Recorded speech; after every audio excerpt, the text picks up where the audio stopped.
talk So about. you just tell people where we find Quinn as this book begins.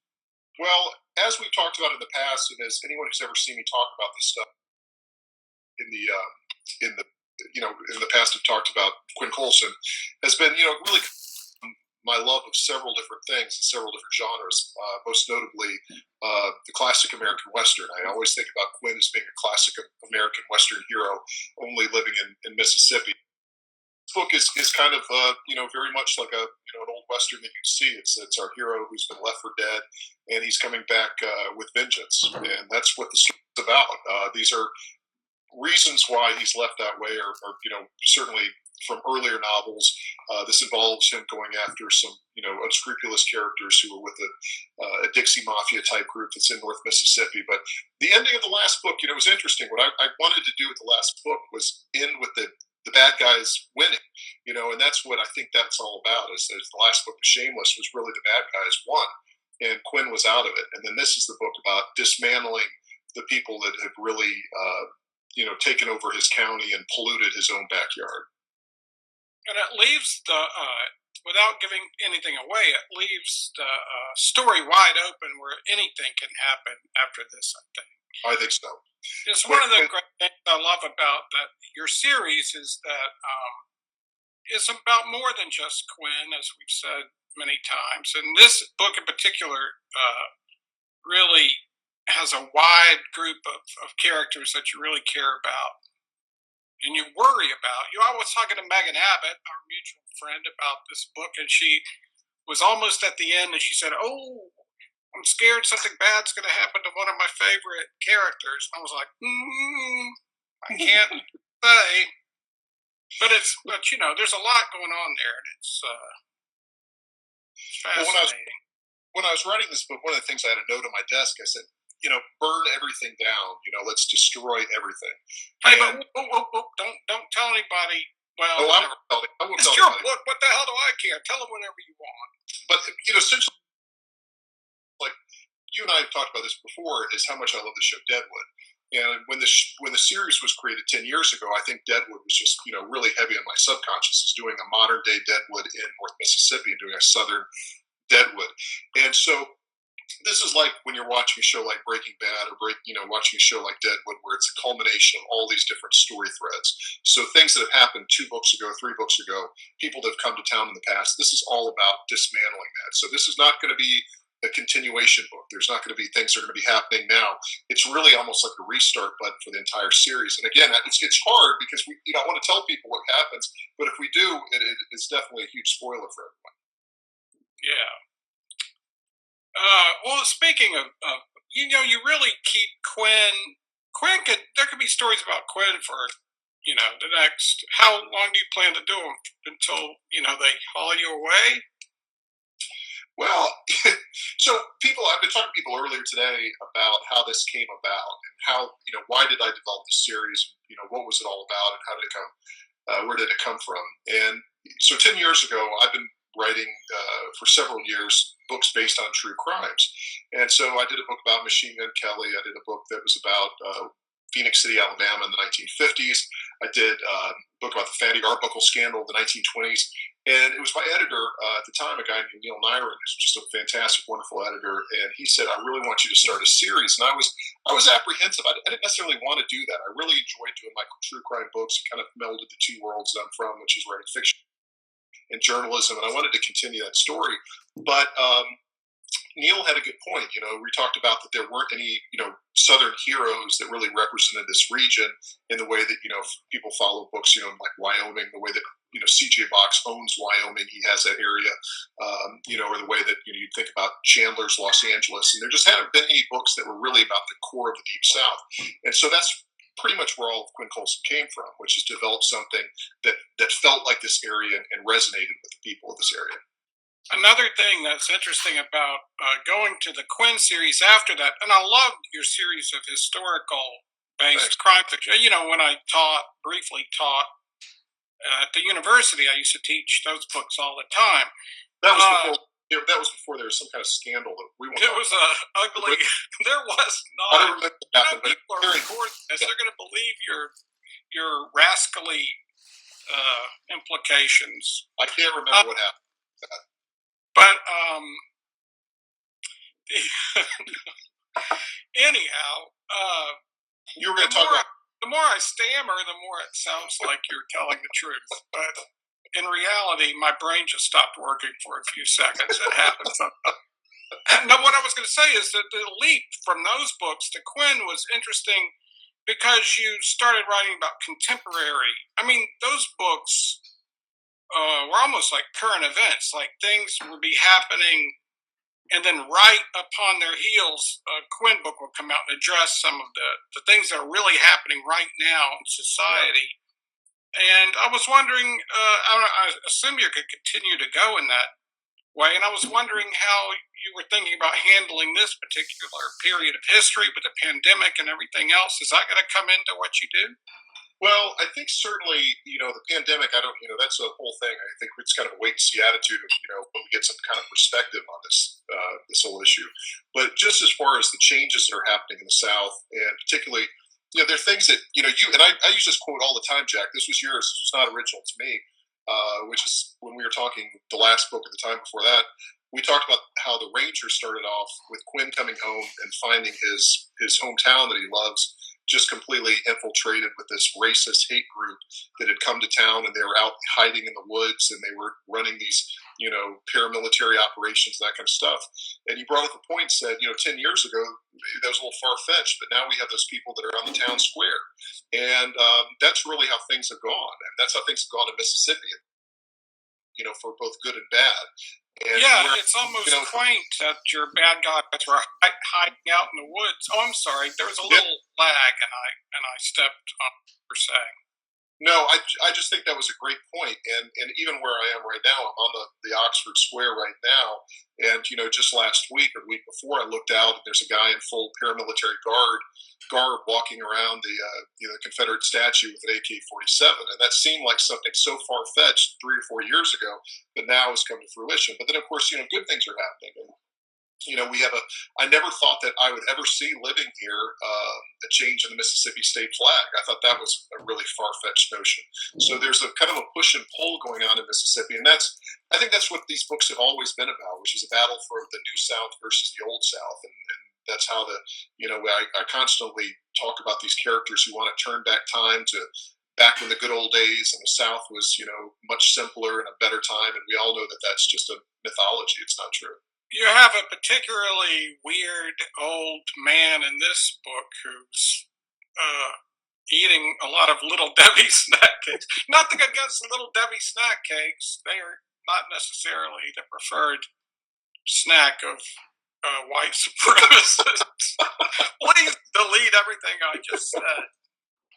But you know the guy I'm talking about. He's a fascinating. You can have in a weird way. You have fun with some of these characters because they're so repugnant that you can. I don't know. You can really kind of laugh at them. I think that you have to. And I years ago, before I had ever published a novel, when I was a newspaper reporter, I interviewed Carl Hiaasen, and Carl Hiaasen was, has always been one of my favorite writers. I just love what he does with satire. And my books aren't necessarily in the satire category that far, but I do hope they have some comedy to it. I hope they will give you some laughs. And he said that really by making fun of some of these people and having jokes with them, making light of them, he said does more than writing a diatribe or writing some kind of screed or essay where you're angry and that kind of thing. And that comedy can be such a powerful tool against hate. And I think that's true. And I think that, there's just crazy things that we see and crazy people that we encounter in life. And I think that if you give weight to them, sometimes if you're angry, you kind of empower them. And I think that's kind of what, we kind of see the world through Quinn's eyes or the way that these people really are. I think they want to be represented as really powerful forces, but I don't think they are. I think that time is passing them by, and I may be an optimist in that category, but I do think that there are more good people down here than bad. So is Quinn going to stay inside for the next?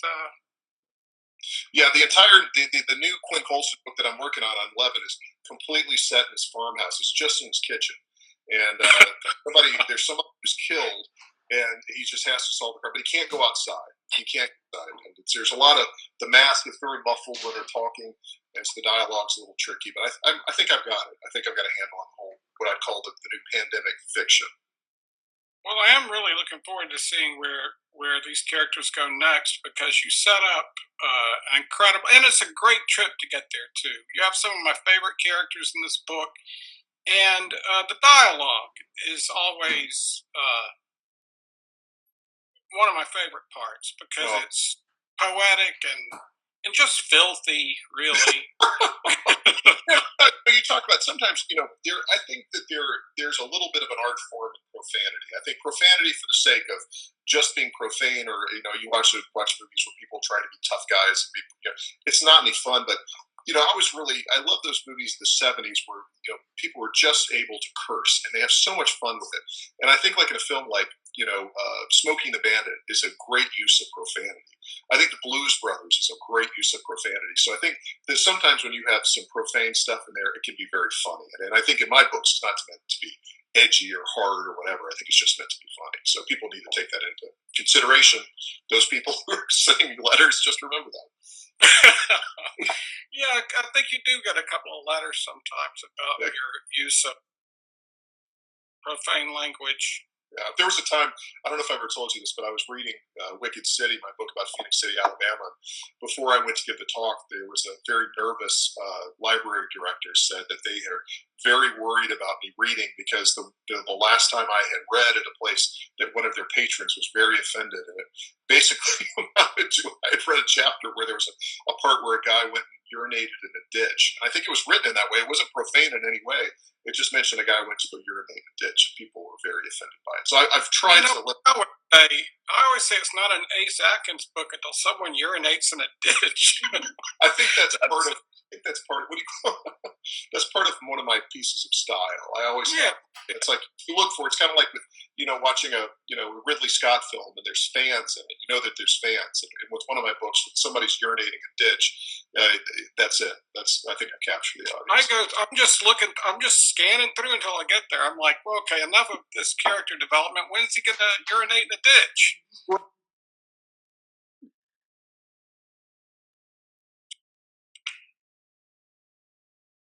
Froze. Hey, Ace, we get a lot of nice comments down here at the bottom of the screen. Can you see them? Yeah, absolutely. Yeah. They're going. I'm too old. I can only look at your face. If I can't glance away. You're like Medusa. Well, I see a lot of people asking about. You're frozen. I think a lot of people are asking about Burt Reynolds, and I think all the books definitely have always a mention of Burt Reynolds in the books. I think it's Burt Reynolds and Elvis, and I think that those, it's like we're the great heroes of the South, like B.B. King, Burt Reynolds and Elvis and Faulkner. Those are the great heroes of the South. But yeah, no, I am. As much as I mentioned the books, I am a huge Elvis fan, and I'm a huge fan of Burt Reynolds. I will watch any Burt Reynolds movies. Although I don't know if I would watch Stroke or Ace. I see somebody asking me about Stroke or Ace, and I don't think I can even go there as a devout guy. I believe you just watched one of Kenny Rogers' more. Better. One of his better. Wait, I'm sorry. He just passed away as well, didn't he? Both Burt Reynolds. He did. We can talk about this movie. Yeah, I just watched the other night. I don't know. I haven't seen this movie in years, and I really have this affinity for films that are set in the South when I was a kid. And I know you do too. I know that a lot of Close Encounters, which was supposed to be in Indiana or somewhere, was shot around Mobile, where you grew up, and you remember when they were filming it. And so I remember in Atlanta when they were filming Six Pack with Kenny Rogers and Diane Lane. And I know so many of those locations. I remember all those places. And it's like watching an old 8mm film of growing up. And so I love watching those movies.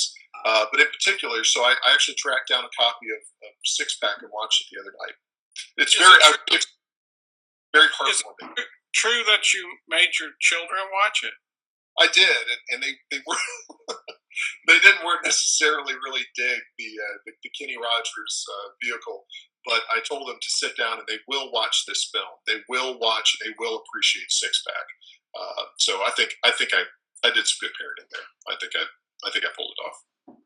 Well, I wonder if anyone in the, and these might be delayed, I'm not sure, but does anyone have a question for Ace? Or, you know what? I don't even need to be here. Ace can read the question for himself, or I can read it for him. Yeah.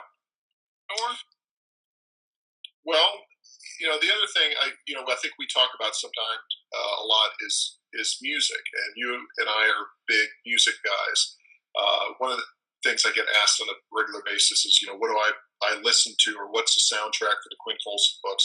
And again, when I get into, I think the hardest thing that I have to relay to people who don't know the books, I know I'm talking to people who do read the books right now, but they're not shoot 'em up, tough guy, former military takedown. Uh, mm, there's a fair amount of violence in them, but I think that there's a lot more about family and a lot more about I think the Southern aesthetic. And the yeah, Southern me is a lot of that goes back to great music. I am not a fan of modern country music. I cannot stand modern country music, but when I get into these books and start writing them, I really I'll say it. I love Kenny Rogers. I think Kenny Rogers is terrific. You don't like Kenny Rogers? yeah, he's great. No, Kenny Rogers. He's fine. He's good. He's fine. He's got a nice voice. He's got the whole, the salt and pepper hair and He had. shirt, and Kind of he's where got a mellow voice. yeah, that's kind of what I'm working on right here. Is kind of a Kenny Rogers look. And if I can achieve it, I'm going to open up a whole chain of Ace Atkins rotisserie chicken places. I think that could. I think you should name them after Quinn Colson, though. Your Quinn Colson chicken. Ace, did the title come to mean something specific to this book at a certain point, or are you just like throwing titles around like a maniac? That comes from our good friend Megan Abbott, which we appreciate. I wish Megan was here with us tonight, celebrating the launch. No. I think the Revelators is about finally, everything, the culmination of 6-7 books, everything's coming to a head, and it's about the Revelators being Quinn and Lily Virgil, the U.S. Marshal, and about his sister, and everybody really kind of taking on a broken system and trying to change things. And I think these books right now, and the story that I'm trying to tell is fairly timely. It wasn't necessarily intended to be. It just felt like this was going on at the time. But now, I think there are people that are looking for major change, and they're looking for things to, they're tired of waiting. They want things to happen, faster. And I think that's where we are in the Deep South. And I think that's where we are in America, is people want, revelators. They want things to change more quickly. I think, also the idea of revelation and John the Revelator, and like you say, this book burns things down in a lot of ways. So it does have that apocalyptic sort of thing to the title as well. Then we had a question that you might have missed. Someone asked if you plan on doing a spin-off book with Lily Virgil in it. And why don't you tell people who might not know a little bit about Lily Virgil? Yeah, Lily Virgil, again, so much of what I write about, there's three things I think that kind of went into creating the series, which, is, my love of Westerns, my love of 1970s, drive-in films like Billy Jack and Walking Tall, Faulkner, Southern Lit, music, all of that. It kind of went in the blender, and that's how the whole Quinn Colson series came about. Lily Virgil is essentially kind of, Calamity Jane. I mean, she's the Calamity Jane of the whole series, and that's where she came about. That was really her, that was her whole genesis. And I find her a fascinating character. I actually got to work when I was a newspaper reporter for down in Florida. I got to know a lot of people that work for the U.S. Marshal Service, and I love those people. The FBI was notoriously hard to work with, and they really were not very welcoming to reporters to be able to talk to them, or they really were very standoffish. The U.S. Marshals were really great about having reporters work with them. So that's why I made Lily Virgil a U.S. Marshal. I really, really enjoyed getting to know those people, and I also got to know a lot of just great kick-ass women that worked in law enforcement.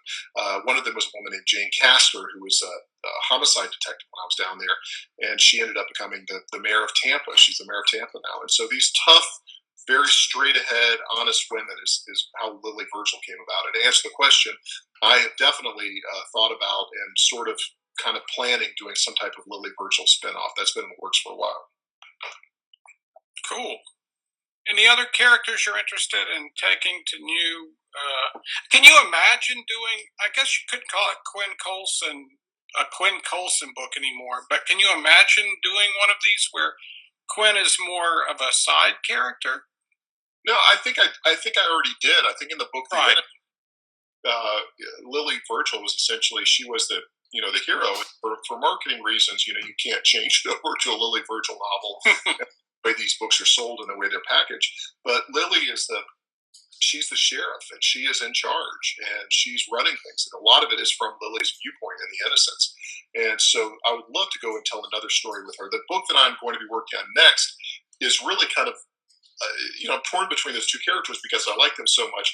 It's really going to be kind of a dual protagonist thing. So we're going to have half of it being about Quinn and half of it being about Lily, and having them kind of split the time because I enjoy writing about both of those people so much. This might be a little gimmicky. In fact, I'm embarrassed to even ask it, but you would.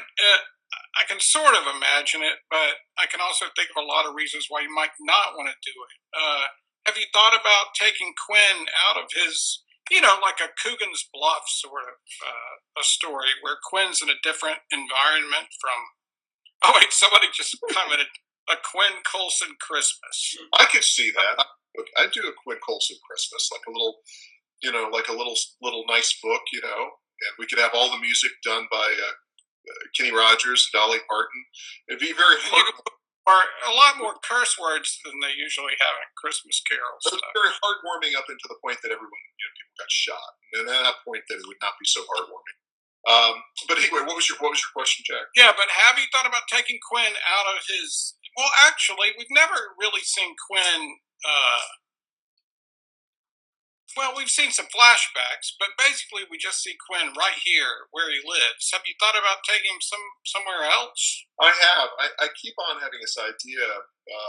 For those of you that have read the books for a while, one of my other characters I love to write for is Quinn's dad, Jason Coulson, and Jason was a noted stuntman back in the 1970s. He worked on some of those films that I talk about that I really love, like Smokey and the Bandit, and doubled for Burt Reynolds back in the 80s, and so he has this kind of story, background, and I'd like to see Quinn maybe go out to Los Angeles. I think that could be a fun book.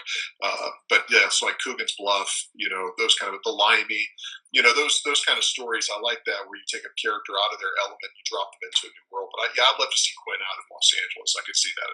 And I also have some ideas, I think that's, what I'd like to see with some of the other characters is maybe, learning a little bit more about Quinn's dad, and finding out a little bit more about him, and finding out where he came from.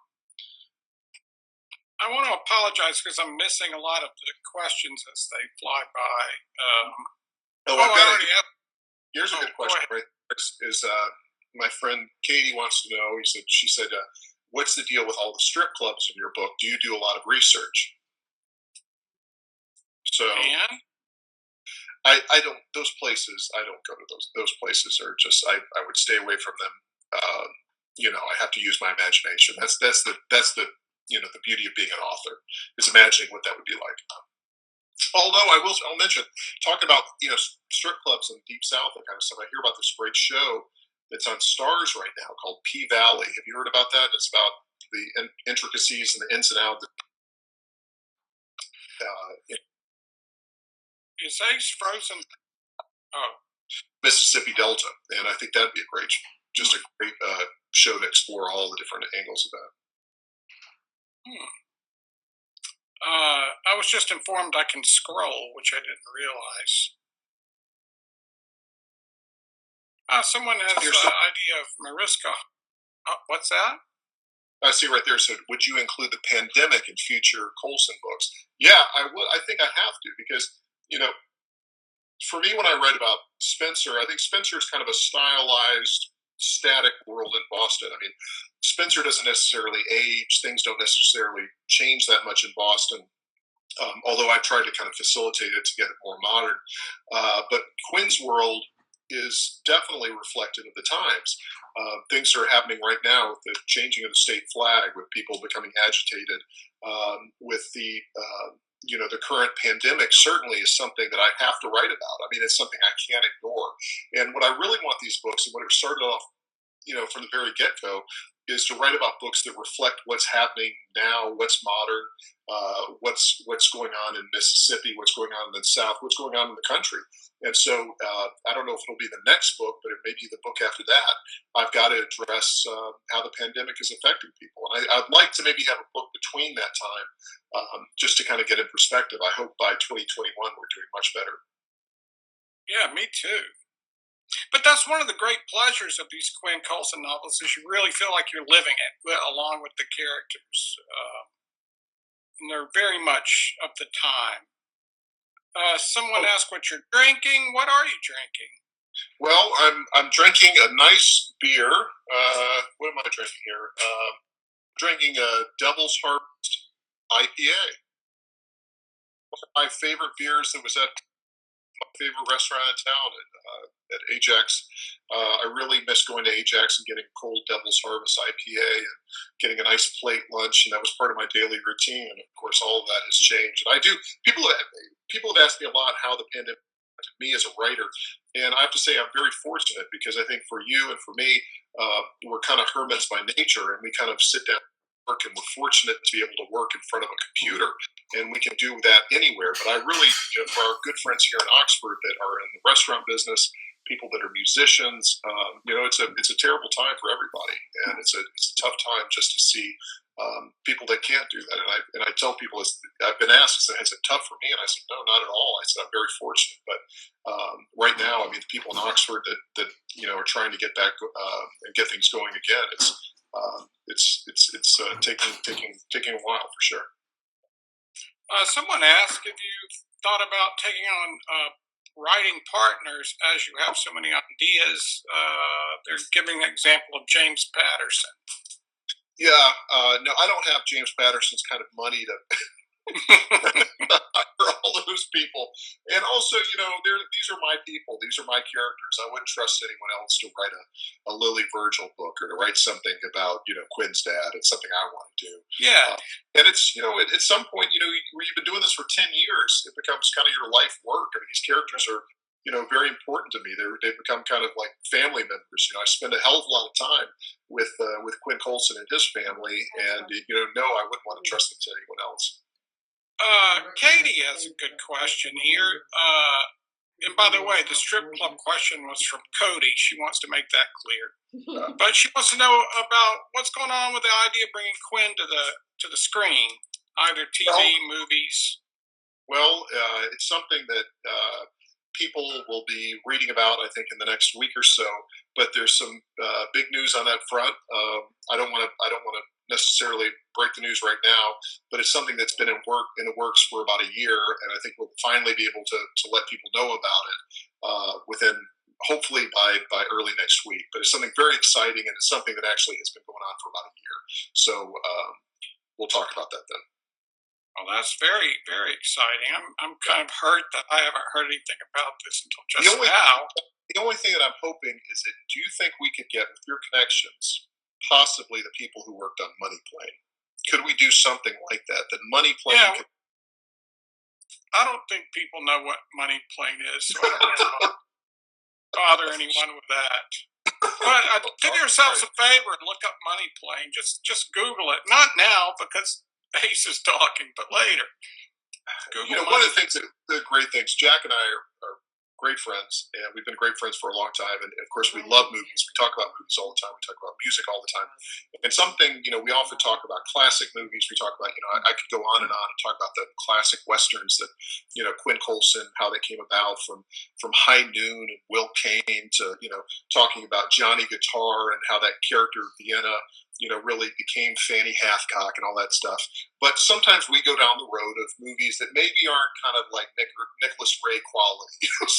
And so in the last couple of days, how did this film, Money Plane, come Please, Ace, it's Money Plane. It's not Money Train. Get it straight. Today we were brainstorming. I had a meeting earlier today. We were brainstorming about Money Canoe, which is a kind of a sequel I'm going to pitch to the makers of Money Plane. It's much simpler. It takes place in a canoe instead of a plane. Oh, wait, Well, somebody's wait, great watch it. idea here. That, What would you think of casting Kelsey Grammer as Quinn Coulson? I could see that. I could see that. What do you? I'm sorry. It's your own fault for bringing I him think on the Kelsey play. Grammer. I think if Mark Wahlberg can be Spencer, Kelsey Grammer can be Quinn Coulson. Why not? Yeah, that actually makes a lot of sense. Hey, when you're working on you're working on a Spencer novel every year, and you're working on a Quinn novel. Do you ever have an idea and it doesn't quite work in the Spencer novel, so you squeeze it over into a I think they're. Coulson? I don't know. I think that those worlds are completely separate. They're very different kind of stories. I think there's stories that identify. Like right now, I'm working on this new Spencer book, and I've been working on it really through the whole pandemic, and hopefully we'll be finished with it soon, and we'll be out in November. But for me, there are certain stories that only could be very Boston centric, very much the kind of case that a private detective would take on. And then there's stories that I'll see, in the local news, and I'll put it in what I call the Quinn file, and there'll be things that happen. And one of the things for the story, again, it's about a lot of things. It's about hypocrisy and racism and some dark stuff that happens that it's continuing to go on in the South for years and years. But one of the things that came up that's on that same track was the this massive roundup of undocumented workers that happened last year. And I'm really struck by that when that happened. There were hundreds and hundreds of these people that were picked up in Mississippi and sent to detention facilities. And in the aftermath of that, you saw children on the news that didn't know where their parents were. And these are kids that had grown up in the South. These are kids that had grown up here, being American, going to school and that kind of thing. And they couldn't even get in touch with their children. And it was just an insane thing. And that's one of the major stories in The Revelators is, that in real life is still going on. And then, of course, people will say, well, they're, undocumented workers. They should have had jobs anyway. Well, the question for me when writing this book is, what happened to the people who were running these poultry plants? Why weren't the owners of these companies? They knew that they were hiring undocumented workers, and they know they had set up a very corrupt system. And, that's where we are, is people scoffing at corruption and scoffing at, legitimate news, and we're living in very strange times. And I hope that's, I think the key, what I would say more than anything in all our talks, is for Quinn Coulson. You asked me a question last year, Jack, and I don't think I effectively answered it when we were at Square Books and we were doing this. You said, do you want to talk about politics? And I said, well, maybe we won't go there. Maybe not talk too much about politics. I don't think these books are necessarily political. I don't think they're necessarily about taking one side or the other. I think these books are about taking the side of doing the right thing. And that's it. Are you on the side of people who are liars and hypocrites and cheaters and racists, or are you on the good side? Which side do you stand on? And it's very high noon. I mean, when you think about Will Kane walking down that street and people turning their eye and saying, well, I don't know. I don't want to get involved. I don't want to do the right thing. I'm not sure. That's where we are, is people standing up and doing the right thing. And it's not a political statement to be a decent person. It's just, are you a decent person? Are you a moral person or not? Maybe, Ace, maybe you're the real revelator. Maybe so. Maybe so. Revelating here on the town square. I hope hopefully soon things will get better, and I really do miss all of our friends. Usually after a night like this, we get to sign some books, go up to City Grocery, have some cocktails, and we've been doing that for years. Or to Yaya's for a delicious frozen yogurt. That is going to happen, my friend. The yogurt thing is going to happen. But one thing, Jack, running out of time in a second, one thing I really want you to do is listen, I cannot thank you. And you have been such a great friend and partner in all of the launches of these books. It's become just an absolute tradition. I have. Are you breaking up with me? No, I have a very heartfelt gift for you, Jack. And it's something that I want you, if you have it nearby, what I dropped off for you. Yeah. I mean, no, it's not. I'll have to go find it. Could you go get it? Because it's something I want you to open up with all of us. I'm wearing Bermuda shorts. I don't want anyone to see them. I'm going to point the camera at the ceiling.